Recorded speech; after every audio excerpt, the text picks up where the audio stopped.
Muktamar Ikatan Dokter Indonesia atau IDI ke-31 yang diikuti seluruh perwakilan IDI dari seluruh provinsi se-Indonesia, dijadwalkan berlangsung pada tanggal 22 sampai dengan tanggal 25 Maret tahun 2022.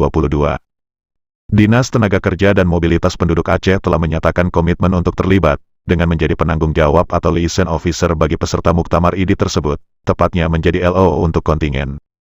Event level nasional ini juga menjadi pemicu untuk memasarkan potensi wisata dan ekonomi Aceh.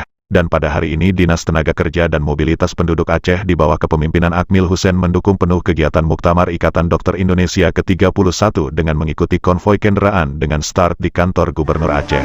Dinas Tenaga Kerja dan Mobilitas Penduduk di bawah pimpinan Bapak Akmil Hussein siap mendukung dan mensukseskan Muktamar IDI ke-31 di Banda Aceh dengan memfasilitasi Provinsi Sumatera Barat.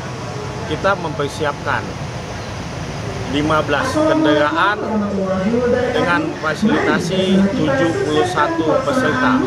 Demikian, semoga Muktamar IDI 31 di Banda Aceh sukses. Kegiatan Muktamar IDI ke-31 ini Dinas Tenaga Kerja dan Mobilitas Penduduk Aceh fasilitasi kontingen IDI Provinsi Sumatera Barat dengan jumlah 71 orang meliputi 12 kabupaten dengan mengerahkan sebanyak 15 armada beserta supir.